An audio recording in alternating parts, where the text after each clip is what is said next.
All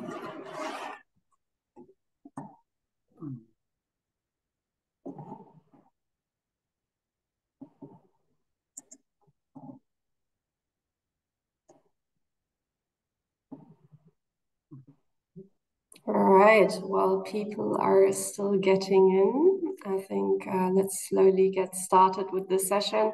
Welcome everybody on behalf of all the presenters to our session on climate resilient WASH, aligning funders and practitioners' perspectives. My name is Leandra Roller. I work as climate strategy consultant at Aqua for All, and I'll be your moderator today.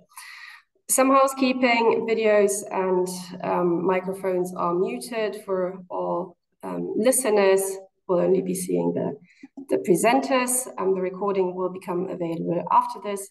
For any questions during the session, kindly use the chat box. We'll be sorting them out for the Q&A session later on. Let's have a look at the program. After my introduction, we'll have different funders and practitioners share their perspective on building resilient WASH and sharing some examples. First, we'll have John Matthews, Executive Director at AGWA, the Alliance for Global Water Adaptation, give us a brief keynote on why we need to talk about climate resilient WASH. Then we'll have Louise Nijkamp, Program Officer at Aqua for All, present the organization and how they have mainstreamed climate resilience into their funding programs.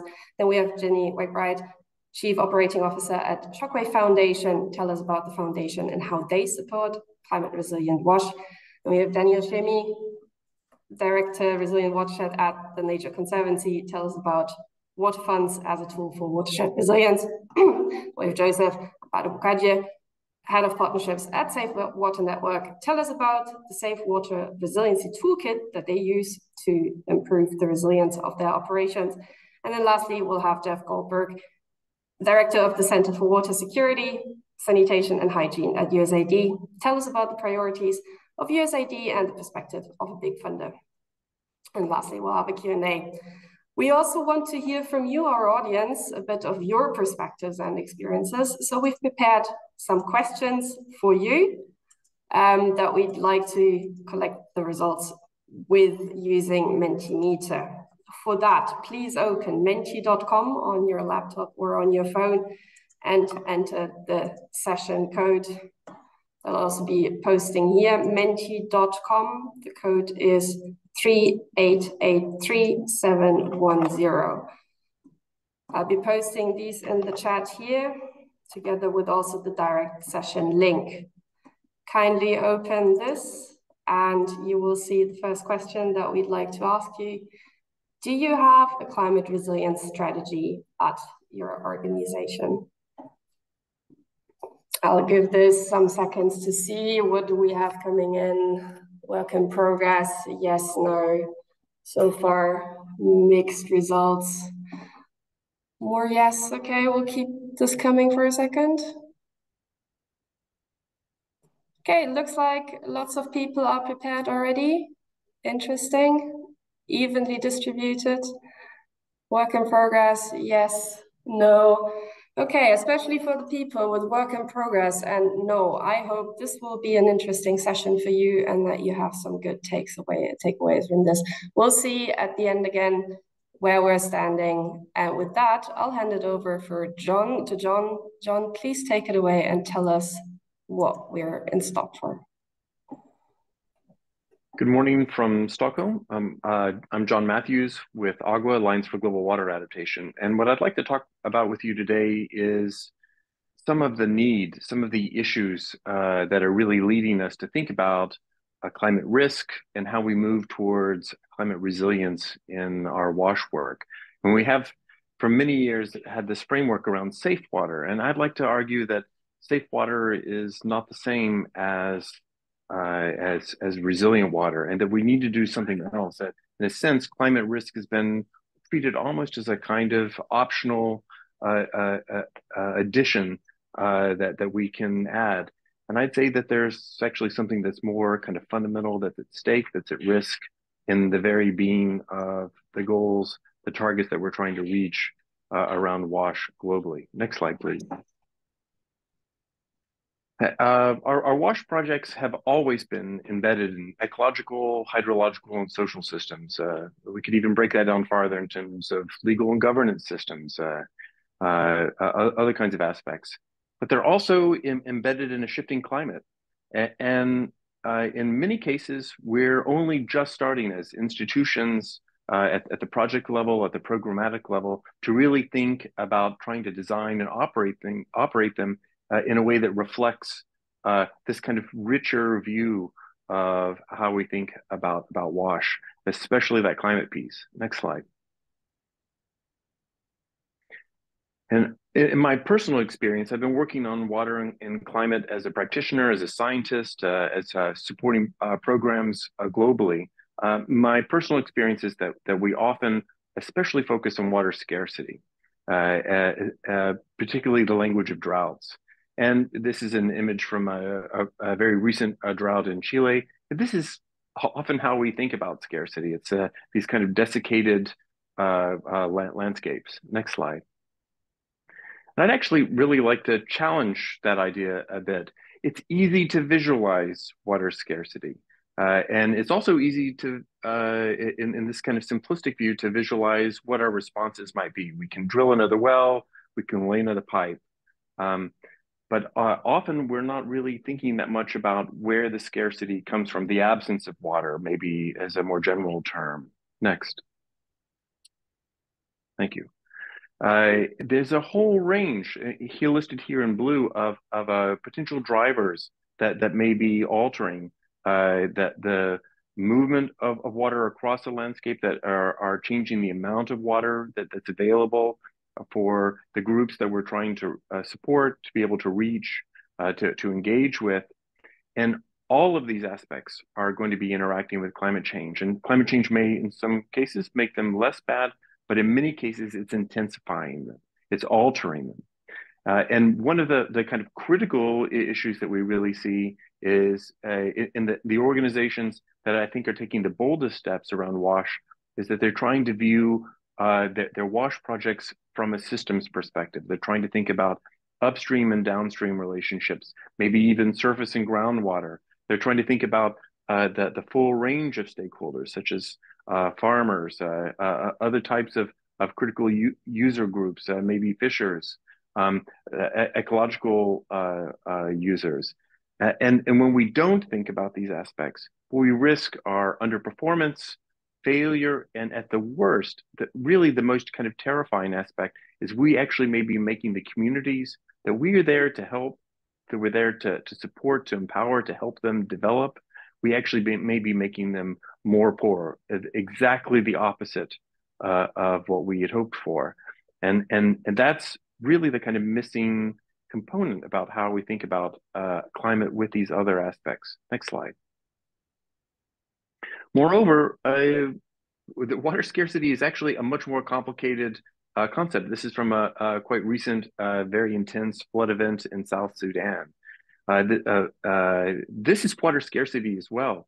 There is an abundance of water in a flood event, of course, but there's not an abundance of actually drinkable water, of the kind of water, the quality of water that we really need to have. And in many cases, actually, these flood waters are poisoning, in effect, the very systems that we've set up because we have not thought about this interaction between flooding and drought. Next.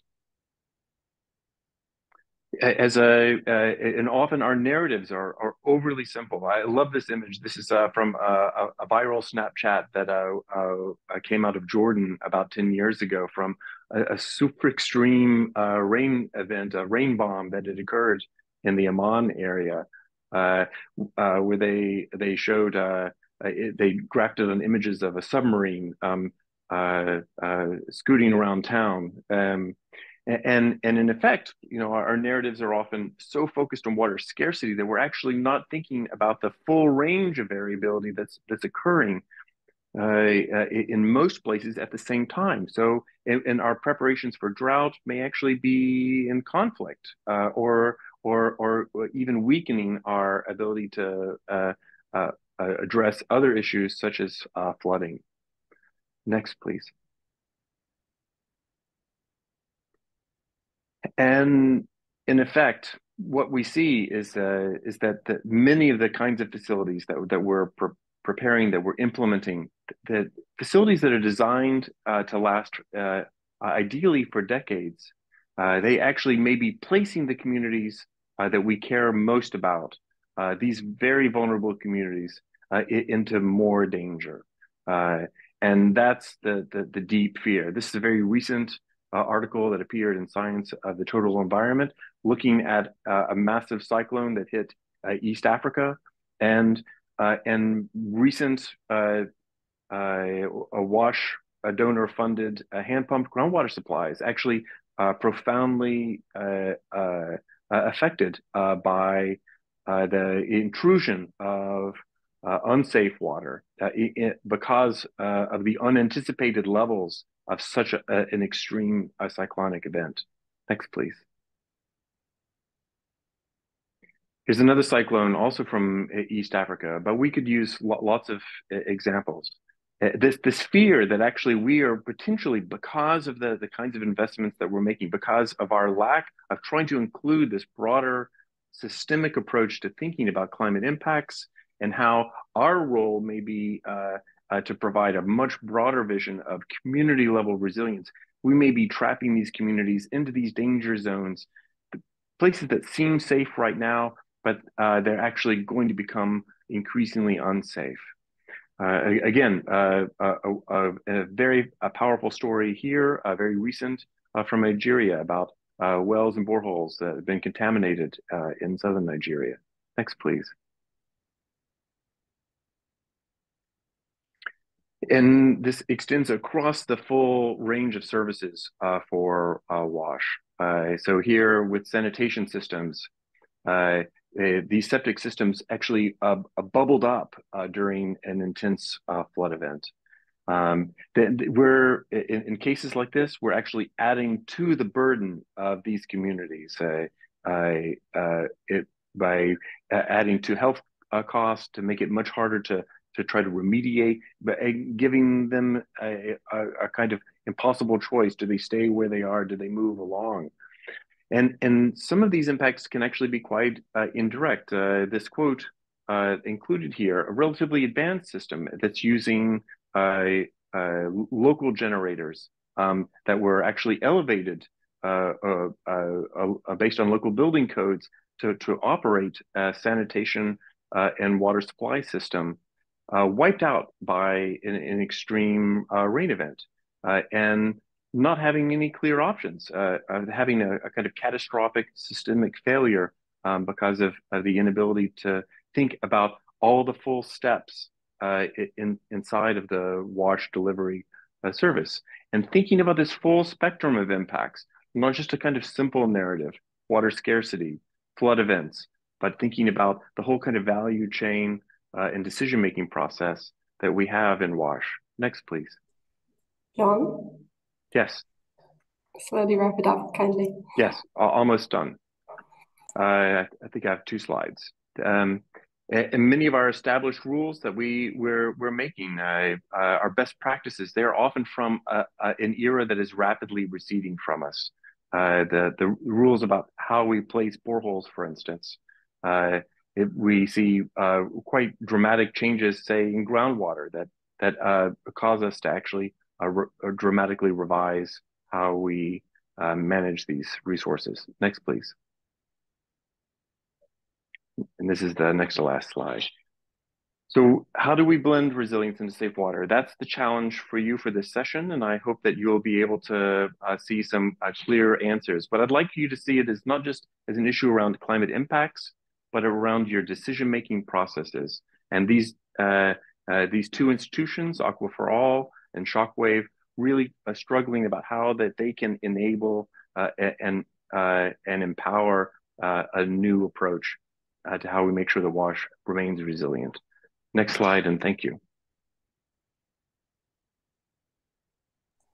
Thank you so much, John. That was a great start. I hope not everybody is too scared.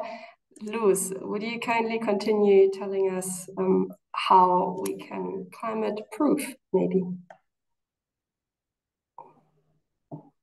Yes, good morning, everyone. Thank you, John, for setting the scene, why it's so important to create water resilience. So yeah, let me quickly introduce you to the overall work of Aqua for All before I dive more into our climate strategy. So Aqua for All is an international foundation, and we operate mainly in Africa and Asia. And for over 2 decades, we have worked towards catalyzing an innovative, sustainable and inclusive water and sanitation economy. And we believe that innovations, scalable solutions, and private and public capital are needed to bridge the gap to reach SDG 6, so water and sanitation for all. Next slide, please. Yes, thank you. So how do we do that? So in our current program, Making Water Count, Aqua for All has identified 3 levels which are required to scale up. So the first one is innovation, in which we support innovative ideas with incubation or piloting for them to reach the proof of concept stage. The second pillar is scale, in which we support small and medium enterprises that have already reached that proof of concept stage, or may even already be a little bit beyond that. And at this level, we support them to overcome the barriers to scale with replication, but also adaptation of their solutions in order to reach more people. So this will increase their impact, and we aim to get them to the investment ready stage. And the third pillar, we also focus on partnerships with funds. We use grant money to facilitate and de-risk the investments in the water and sanitation sector, just to make more private and public capital available in this sector. So at every level, we take a long-term bottom-up approach and promote local entrepreneurship. So next slide, please, Alex. So our approach to climate smart wash. So of course, changes in the global and regional climate patterns are already taking place, and we will increasingly impact the wash services in the country that we work in, and therefore also the people and the communities that are served.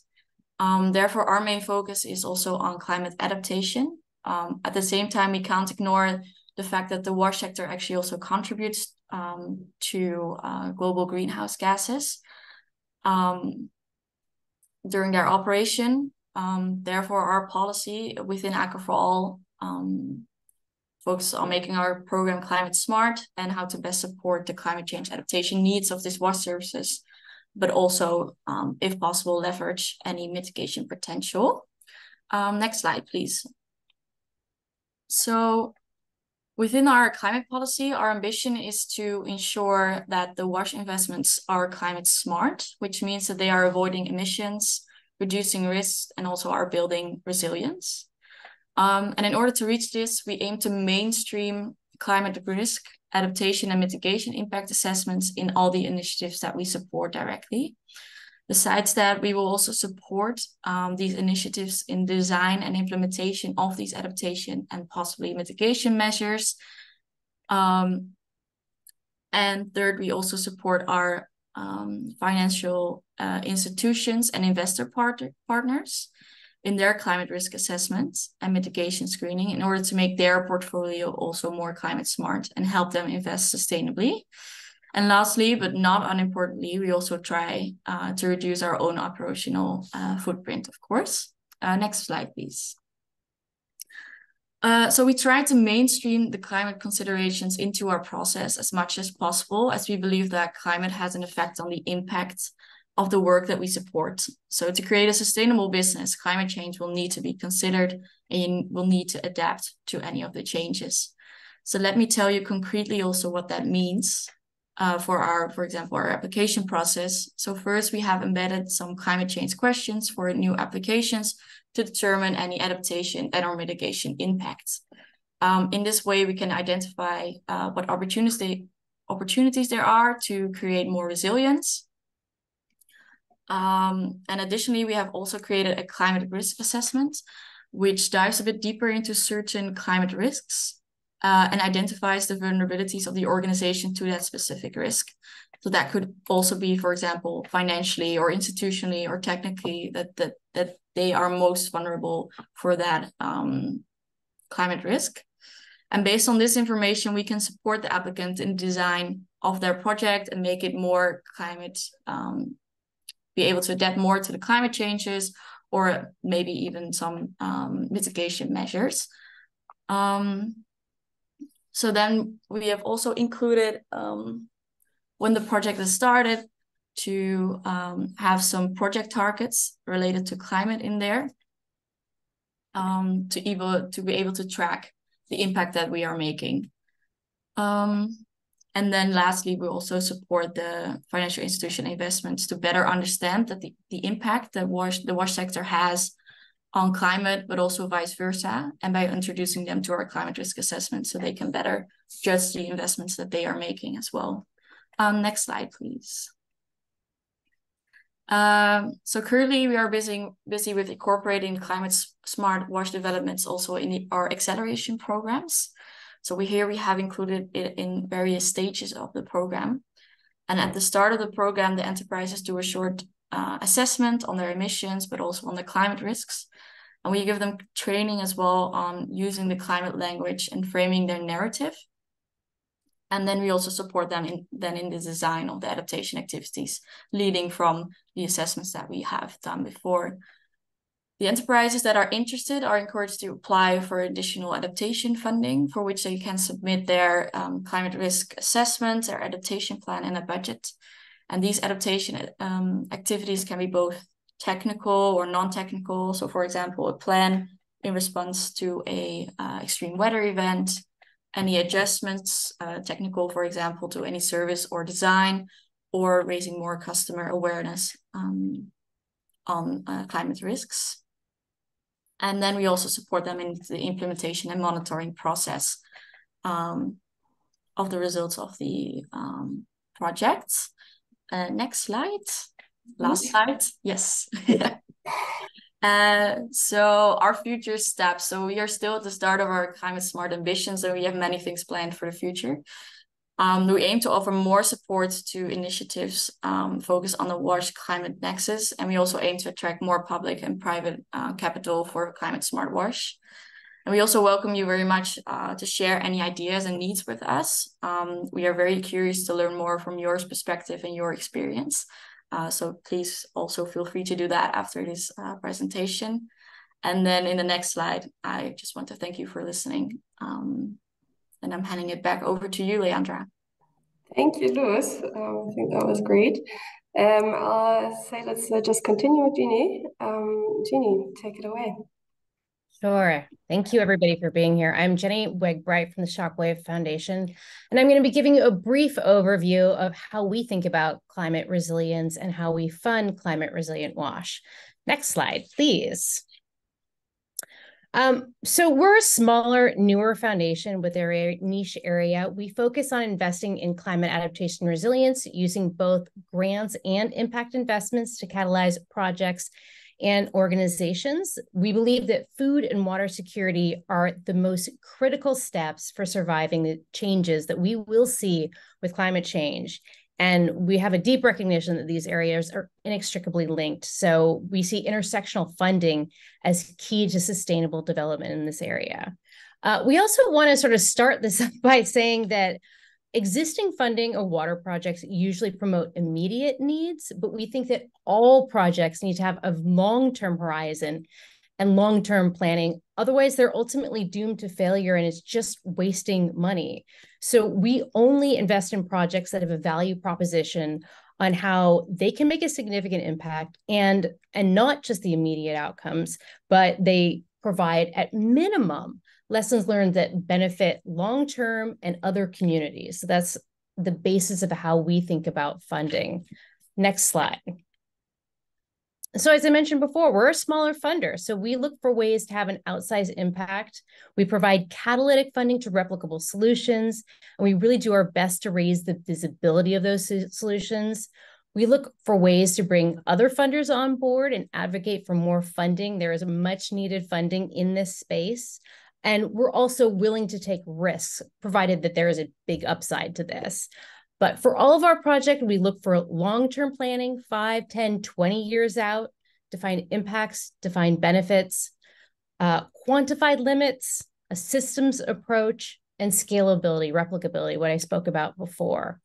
Next slide. So some of the areas that we fund are listed here, but before I get into that, we categorize 3 levels of engagement with climate adaptation resilience. Projects that have come our way and that we look at have 3 levels: no focus on climate change, no clear focus; indirect climate co-benefits; and climate adaptation and resilience are sort of central to what they do. We really focus on the latter 2. Indirect benefits and climate adaptation are central. The solutions that we fund generally fit into these following broad categories, and the world is not discrete, so I know that these things overlap. But data platforms and decision-making tools, that includes monitoring technology to inform adaptive management and governance for water resources; finance and government platforms for water security; water funds that can pay for watershed protection and reforestation, thereby protecting water quality downstream; water resource management solutions. There are many examples of this. And then I have a big catch-all category around initiatives that increase redundancy, contingency, and durability of existing systems and implement best practices. And then the other piece that I mentioned before, innovative solutions. We really feel that that's our role as the smaller catalytic funder. Next slide, please. So some of the projects that we fund are listed here. And you'll learn a lot more about the conservation, TNC's Elder at Eaton Water Fund when Daniel Shemi speaks later today about this. Many of our current projects are focused on climate resilient food security as well as water security, again, because the nexus between the 2 are so securely linked. And we're looking forward to expanding our work in the climate resilient water space. And I hope that many of you who are implementers in this space will come find me this week and tell me about all of your amazing projects. Next slide, please. So, big picture, we believe that many of the current approaches to development are insufficient because they don't take the long term into account. We know that conflicts over water and food resources will increase.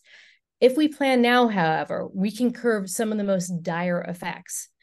However, while we recognize that there are a lot of losses that come with climate change, we do see a huge opportunity to build stronger systems and stronger communities that can thrive in the face of climate change. And we look forward to the opportunity to bring in more funders into this space and help implementers fuel the work in this space. Thank you. Thank you, Ginny. That was great. Yeah, as you mentioned, we'll hand it over to Daniel from the Nature Conservancy. Please take it away. Yeah, great. Thank you for the time today. I know we're on a tight timeline, so I'm going to put a timer on to not allow myself to go on. I could go on, though, because it's a topic I'm very passionate about. Good morning, everybody. My name is Daniel Shemi with the Nature Conservancy. And as John said, we're feeling the effects of climate change through water, and unsurprisingly, as a consequence, a lot of water users are starting to have to look upstream at their water sources as a consequence.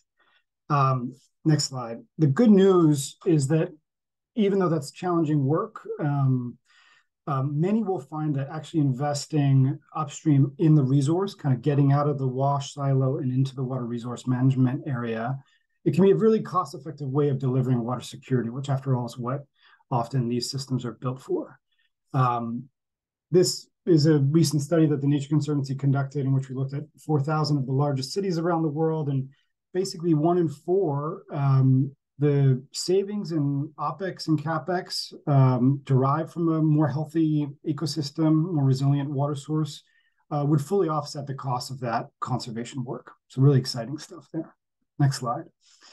However, as exciting as that potential is, I think we need to be very honest on calls like this just about where the bulk of the funding in our sector goes. We are a sector dominated by end-of-pipe gray infrastructure solutions to the tune of almost $1 trillion a year. And green infrastructure or nature-based solutions by water users specifically is still a very small fraction of that. However, the next slide,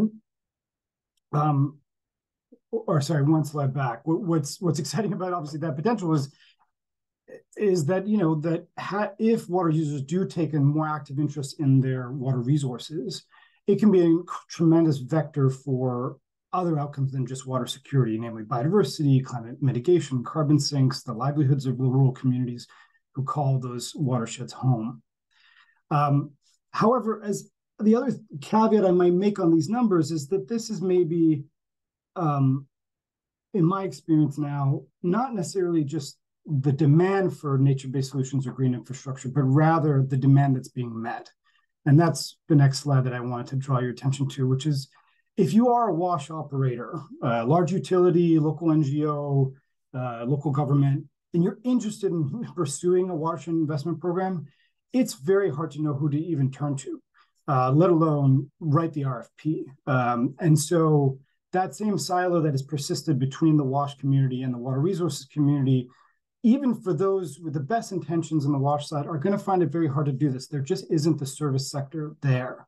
So I'll posit here today idea, which is that the limit or the ceiling on the investments currently in water resources by water users is actually as much a function of a supply problem as it is a demand problem. Next slide.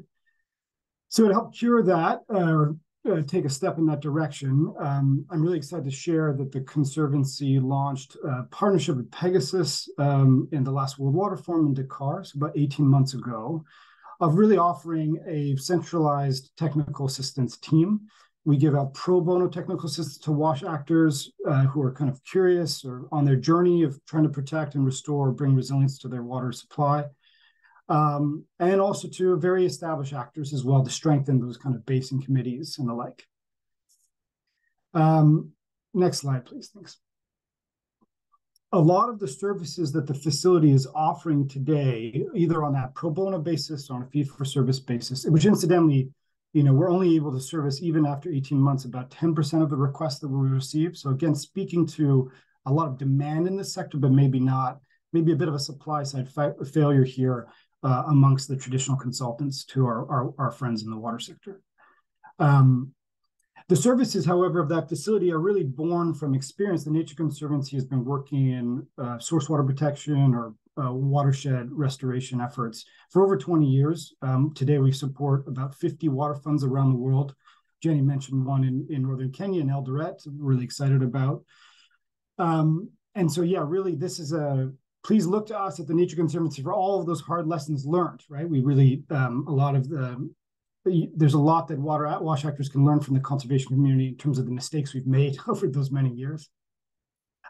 Just to close my remarks, though, next slide, I wanted just to give you one example of what this might look like in a context that recently experienced a really important climate shock like the one that John outlined at the top of the call. So here we are. This is the water source of Cape Town, South Africa, which everyone is now famous for day zero. It's also, at the time of the drought, was really invested by these super thirsty invasive plants, which were not only displacing natural habitat, but were drinking up the equivalent of almost 2 months worth of the water supply. Next slide. So you can imagine, obviously, then during the drought, people were looking upstream and thinking, how do we allow our watershed to get so degraded, right? Really to the tunes of about 55 billion liters a year. With our science at the Conservancy, we've been to kind of map exactly where all of that consumption was taking place. Next slide. We also were able to kind of equip the water operator here, in this case, the City of Cape Town's Water and Sanitation Directorate, with a strong business case, right? We evaluated that nature-based solutions alongside the traditional end-of-pipe solutions, and we found not only that nature-based solutions was cost competitive, but also could yield almost the greatest, one of the most readily available augmentation of water supply. What's also notable for those of you who are WASH funders on this call, there's a ton of co-benefits associated with this work, which we're able to drive in people actually interested in the biodiversity benefits of that approach or the green jobs associated with that work. I certainly, when I heard the mayor make a second pledge, he talked a lot about that dimension of it as much as he was talking about the water benefits. So my last slide here is just to point to, next slide, thank you, how that happened. To date, the goal of that fund is to clear about 54,000 hectares, some of the most, really remote areas. And they're about halfway there. They've cleared almost 30,000 hectares in just 5 years. They've raised about $18 million, dollar for dollar from the private sector and the public sector.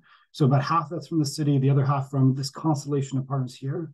But beyond the funding side, what's so critical is it really took the partnership between the bulk water users from industry, from the utility sector, and the water resources authorities, the traditional parks departments that you see on the constellation of logos on the screen.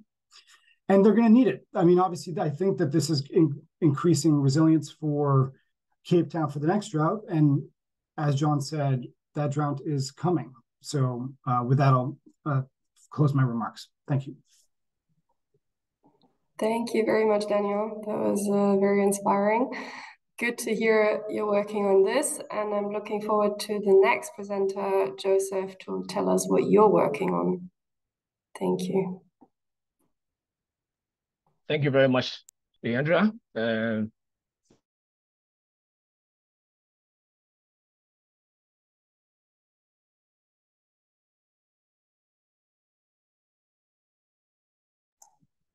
Joseph, we lost you. Are you there?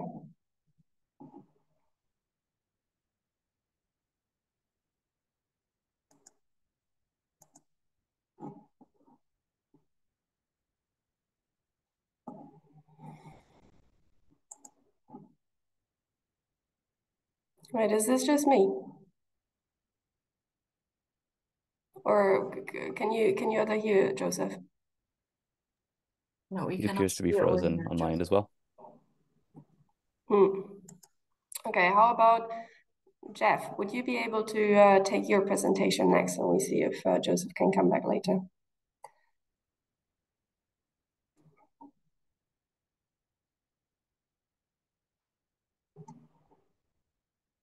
Jeff, are you there?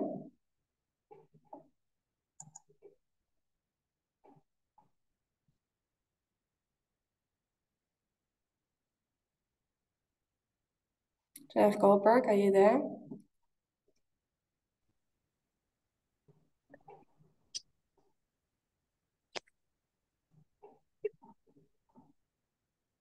Hi, Jeff, can you hear me? Can you hear me now?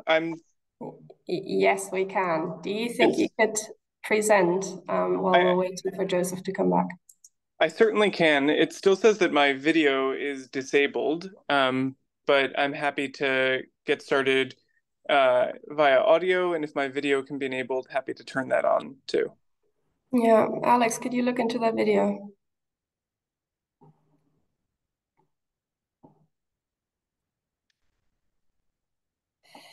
And just give me a shout once it's ready, but I'm happy to go ahead and get started in the interest of time.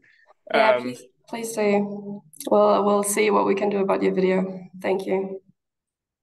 Yeah, absolutely. And I just want to extend my thanks. It's great to be here amongst the many presenters. I wanted to give the perspective of USAID's work at the intersection of climate change and water security from the perspective of a larger bilateral donor. It's been really excellent to hear the work and experience of a lot of our foundation partners and other stakeholders like TNC. But from a large bilateral institution that has various kind of regulations and constraints, I thought I would offer the perspective of how we're approaching climate proofing our investments and making sure that those cascade through our wider system. So in that regard, if you go to the next slide, I think that these stats certainly don't need kind of reiteration amongst this crowd, but I did want to particularly frame this in the context of the next. Oh, looks like I can turn on my video, so I will try to do so. Can you see me? Yes, there we go. Okay, wonderful. Yeah. So these statistics we framed from the perspective of children. So we're trying to look at this like a generational issue, and I think from a communications perspective, we often talk somewhat technocratically, but really to hammer home that 1 in 4 children will live in areas of high water stress, a 20% increase since 2010. Diarrheal disease is expected to increase by additional 48,000 deaths per year between 2030 and 2050. And that over 270 million children will live in high flood-prone zones where there is no access to sanitation, increasing the risk of the spread of disease as a result of these climate impacts. So really, trying to be intentional about how we communicate about this as a generational issue. If you go to the next slide, so USAID over the last 2 years as part of the Biden-Harris administration has gone through kind of a multi-pronged effort to update our whole of agency strategies. So important to note that USAID is a highly decentralized organization. We have over 90 field missions or country offices worldwide. And so for climate to be mainstreamed across all of our sectoral investments, it really starts at headquarters at a strategic planning level. And really pleased to note that our agency climate strategy really recognizes that water solutions are climate solutions. Certainly, that is not a novel statement, amongst this community and constituency, but pleased to note that this is embedded across all aspects of the climate strategy. And you see a couple of call outs here. And so this is inclusive of our investments in mitigation. The strategy recognizes that the WASH sector has an important opportunity to make meaningful contributions through more frequent fecal sludge collection for methane capture, energy use efficiency in terms of solar transitions, and things of that nature. We also know that water is critical to building community resilience. And so the strategy really emphasized risk assessment for the vulnerability of water resources, developing climate resilient WASH plans, and shifting norms through our programming across sectors. John mentioned this in the chat, that this is more than just investment in the WASH or water resources management sector, but making sure that we're including climate considerations in terms of broader agriculture projects, in terms of more efficient irrigation, and things of that nature. This is really founded upon the principle that improved water resources management we know is one of the most cost-effective ways to mitigate and adapt to climate change. So this is being embedded and rolled out across our programming. And I'll speak a little bit more to the implementation side of this later. But if you go to the next slide, correspondingly, immediately on the heels of updating the agency's climate strategy, we revised the U.S. government's whole of government global water strategy. And similarly, in the vein of climate solutions being water solutions and water solutions being climate solutions, we have fulsomely elevated climate resilience throughout this strategy. I won't go through everything on this slide, but really the key takeaways are that across our investments in drinking water and sanitation, we are emphasizing climate resilience. Similarly, our work on water resources management and ecosystem protection is also founded in principles of climate resilience. And we know as well that proper incentives, governance, and finance, in particular climate finance, are an essential part of us being able to tackle this with partners longer term. So that is also similarly elevated throughout the strategy. So if you go to the next slide, we had a long conversation after we released these strategies that, kind of what do we mean by climate resilience? There's certainly the signaling that creates is important in its own right. But when you get down to actual investments at the country and local level, we really took to heart that, there is some vagueness to that term. And we went through an exercise and put together a more detailed technical brief, which is available on globalwaters.org, our knowledge management platform, on climate resilient and low emissions approaches to water security, sanitation, and hygiene.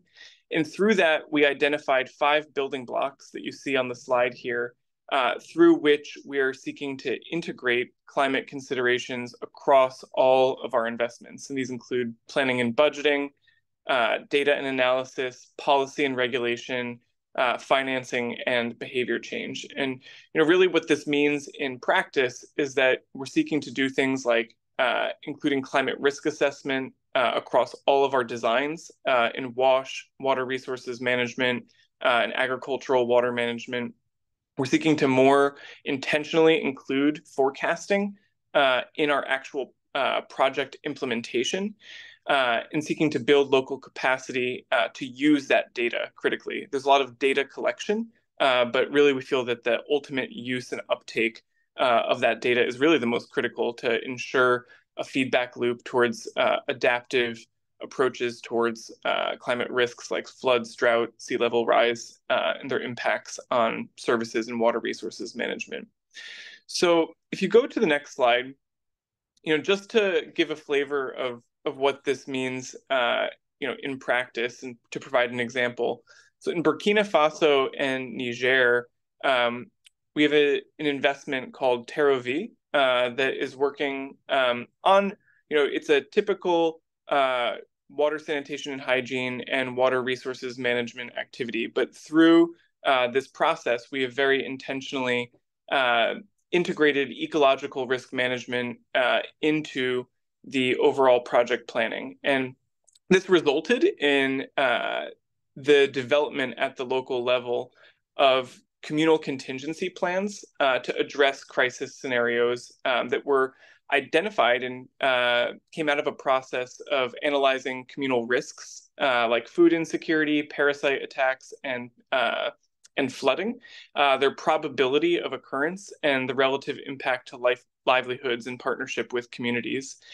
And one novel feature that we have started including in a lot of the grants and contracts that we're issuing are things that we call crisis modifiers in contracts. So, U.S. government, we're putting together, grant agreements, and often we don't have the same flexibility of some of our foundation partners in terms of the grants that we issue. So creative contracting is also a really important part of this. And through crisis modifiers, we're able to set aside funding for things like this, for these community contingency plans, to specifically fund kind of responsive measures towards climate risks before they happen. We're ring fencing that funding in anticipation of this being the new normal for our investments. I'll give one more example, and then I just know in the interest of time that we'll need to move on. Go to the next slide. Can you keep it brief? Yes, I'll keep it very brief. So in the Philippines, we have similarly, this is more of a utility level peri-urban example, but we've used climate forecasting data in partnership with subnational utilities to help inform their budget allocation processes, and specifically where they're sourcing water. So to be more intentional and efficient in the kind of utilities' ability to plan around things like droughts and floods. This data is being leveraged and climate information services are specifically being used. So I just offer that up as kind of two examples of the way that we're trying to cascade this these high-level strategies down into specific building blocks, into specific kind of creative contracting and grant measures, and on-the-ground implementation. So, really happy to be able to provide these examples alongside the other partners here today. Looking forward to continuing the conversation. Thanks so much. Thank you very much, Jeff, for this comprehensive presentation and the examples. Happy to hand it over back to Joe, who I think is back online to give us one more example. Joe, are you there? Yes, I'm right here, and I hope you can hear me. Good day, everyone, and sincere apologies for dropping off earlier. I had challenges with my internet connection. So I'll keep this very brief. Essentially, I would like to share with you ongoing work on how we are using GIS to complete feasibility assessments, identify and mitigate climate-related risks to water infrastructure in Ghana. Next slide. I will start by providing some context. So at Safe Water Network, our objective is to demonstrate how enterprise-based solutions can deliver sustainable, safely managed water. And we do so by investing in new water infrastructure to meet the growing demand and also generate evidence on how such approaches work. Our operations in Ghana and India currently provides safe water access to over 1.5 million people in 450 plus communities. And in doing this, innovation has always been a key part of our mission and success in community water supply. And so to address the growing impact of climate change on our field operations, we had worked with a partner called Envicom with funding from the Hilton Foundation to co-develop this safe water resilience toolkit. It's essentially a workflow-driven set of tools, and this essentially translates paper workflow into a digital process. Of course, it pulls data from various sources and aggregates them at one point to enable effective site planning and implementation of new infrastructure. So the tool has these components. First of all, there's a feasibility tool, and this enables us to pre-screen and assess optimal communities for investing new infrastructure. So we're able to aggregate data from various sources. So we're looking at population, willingness and ability to pay for water services. We're looking at access road, electricity. All these are critical elements that go to inform the type of infrastructure that has to be provided. And then there's a risk assessment tool. So once we know the possible location, this enables us to explore local and regional hazards and risks, notably for hazards and exposures like flood and drought, and these affect our operations significantly here in Ghana. And then we're also able to subject it to some more vulnerability and impact assessment, and then also look at the adaptive capacity of our proposed solution vis-a-vis residents in the area where we want to invest in new infrastructure to be able to manage these risks. There's also an inbuilt APANET tool. This enables us to plan optimal infrastructure design. So essentially, we are able to design the infrastructure at its true location over georeference area image and other geographic data. And it also allows us to even build in pipe connections to structures and houses, and all these can be visualized on this tool. And then there's a mitigation tool. So where there are potential risks, we are in a position to then determine what sort of measures do we put in place. Do we need to drill differently? Do we need to relocate the equipment elsewhere? All these measures are highlighted in this tool. And then last but not the least, there's a field sales tool. And this enables us to be able to track houses, homes within the area where we want to invest the infrastructure, and also track houses that have expressed interest in obtaining a connection, those that have actually signed up, and even the ones that we've been able to successfully deliver pipe connections to. So all these sets of information is aggregated within this particular safe water resilience tool. Over to the next slide. So what actually led us to do this? And this is essentially what happens if we do not plan for climate shocks. The development of this toolkit has been informed by over a decade of field implementation experience in Ghana. And in the course of our work, we have encountered several risks and hazards that are climate related. The most predominant have been flooding and drought. Flooding occurs mainly within the southeastern coast along the banks of the Volta Lake in Ghana. We've also experienced droughts across the Middle Belt. And these incidents had impacted negatively on our station's operations. They've affected our station's uptime. In some instances, it's caused severe damage to some of our equipment.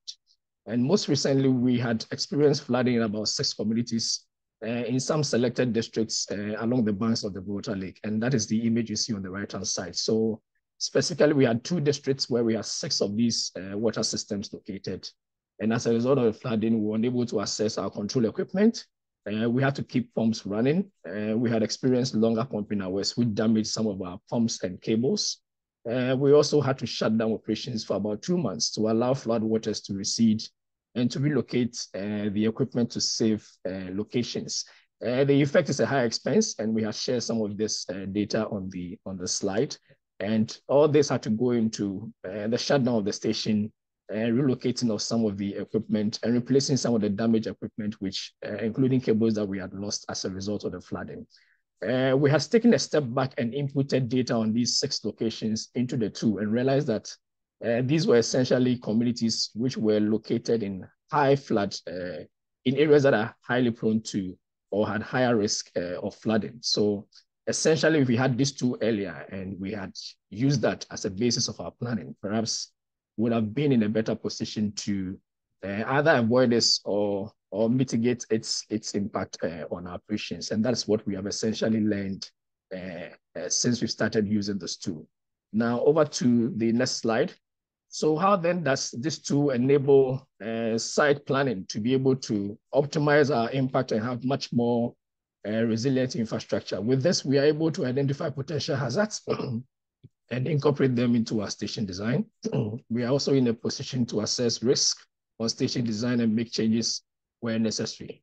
We are also in a position to be able to ensure that our infrastructure is designed with consideration to current and potential risk factors, and also assess suitability of our communities for infrastructure and prioritize intervention locations based on a more comprehensive assessment of all these risk factors. And for us as implementers, this enables us or puts us in a position to determine optimal locations for our stations to make them more resilient to climate change into the future.